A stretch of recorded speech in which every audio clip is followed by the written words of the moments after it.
But yeah, I do actually agree with what you said about Latte, that it's not good enough to actually be that second striker behind Lewis Grabban. No, I agree. I think, yeah, it doesn't seem to work hard enough. It doesn't seem to be able to head the ball or control or hold the ball up.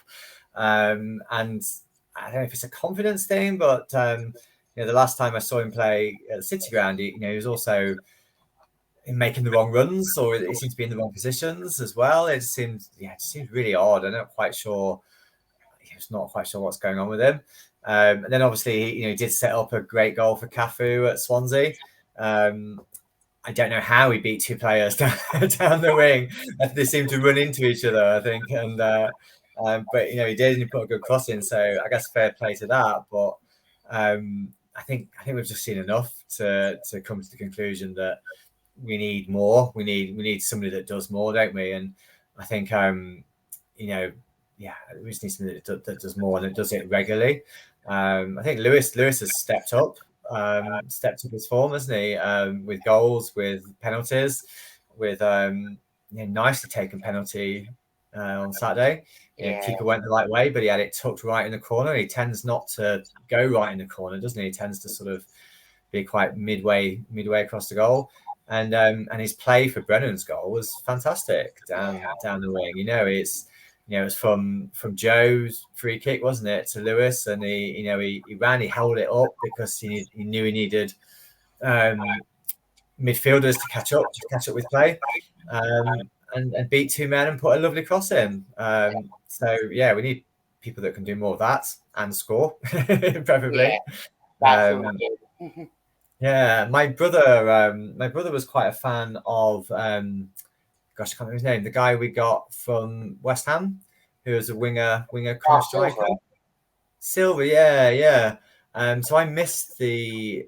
It was the Middlesbrough game he came on, wasn't it? He came Yeah, on for Middlesbrough at home, which I actually missed. My brother thought he looked lively and looked lively and busy. But anytime he tries to make a case for Silver, everybody just points out that he had a shot that went out for throwing, and yeah, and that's less good. But I mean, he's not made the bench, has he, or not made the uh, match day squad at all? So maybe he's just like out of the manager's thinking altogether. yeah. It's a shame about Silver. I mean, it's that sort of transfer with, and fair enough.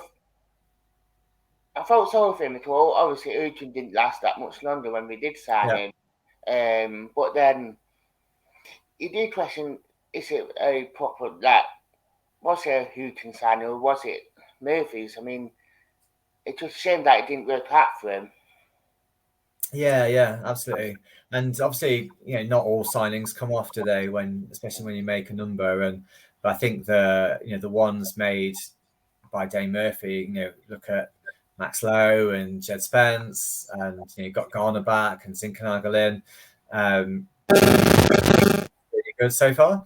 Yeah, His record's pretty good so far. So yeah, I've got faith in him, and I like bringing in young players. One of the it was horrible going down into League One, wasn't it? And then it was a horrible. Well, certainly the first season was pretty horrible. But once we developed a policy of buying young, energetic players, actually went for also players that were either born in Nottingham or had links to Nottingham. yeah, It was a side that had bags of energy that pulled together, didn't it? And yeah, it, you know, yeah, it's a really good side and a likable side as well, and a side that you could believe in, and your little boy will have his favourite player. Whereas over the last 3 or 4, 5 seasons, we've had so many players coming in and out, haven't we? That I asked my boy who's his favourite Forest player, and he'll say something that's not here anymore. yeah. Oh, it is to be fair. So hopefully that we have got the squad on the pace that's today now. Yeah. So I really hope Brennan Johnson stays. I saw obviously quite a bit of debate about apparently was it Newcastle and Everton in for him for £20 million, which to be honest, I think was almost entirely paper talk, and there's a lot of paper talk around, isn't it, at the moment? And then it just sort of builds on itself, doesn't it? Because then the Evening Post runs with Nottingham Forest fans react to this, and and then it's Newcastle fans react to this, and it just sort of builds on, and there's there's nothing there at all in the story. I don't think we need the money. I don't think we need it for like financial fair play or, where I don't think we need to sell to have the cash to be able to buy more players at the moment. And I think, his dad, David Johnson, put a tweet out, didn't he, saying he's not for sale, he's going nowhere. And, you've got to think that, if we're serious about promotion, coin a phrase, then, we need to keep the likes of Brennan Johnson and Joe Worrell, and, we need to be adding to the squad, not giving it away, don't we? Definitely. And there's, I think Brennan, if we don't go up, people will be in for him in the summer. And we'll still be in for him with good money in the summer. And for his sake, he'll probably have a pick of better clubs as well, rather than crisis clubs that are probably going to get relegated in the case of Newcastle and flirting with relegation in the case of Everton.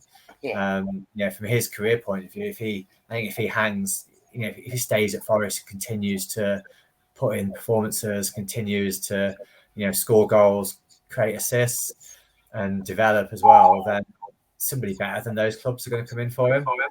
All day long. Yeah, which just be good for him.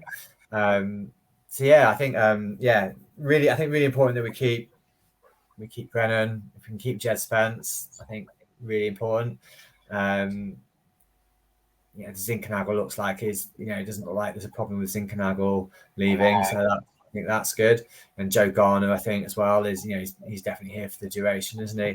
So I think if we can add some players in those positions we talked about, I think it might be busy. I think it might be an exciting transfer window and possibly an exciting deadline day. And we don't get many of those, do we? Not really. It normally one or the other, to be fair. Yeah.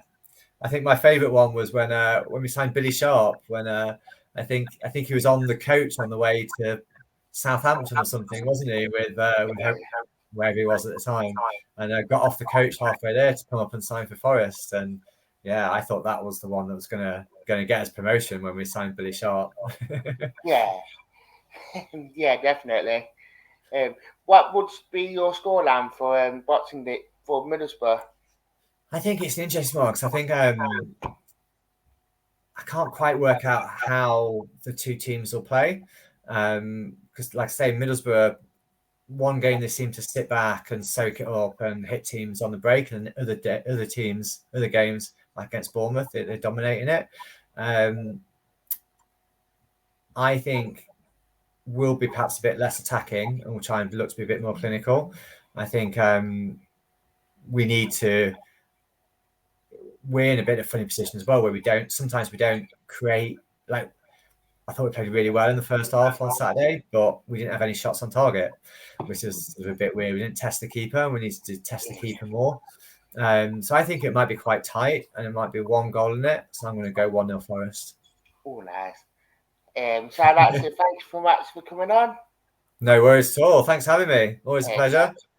It's always a pleasure to have you on, mate. Always is. Thanks, Dan. So thank you for watching, guys, as per usual.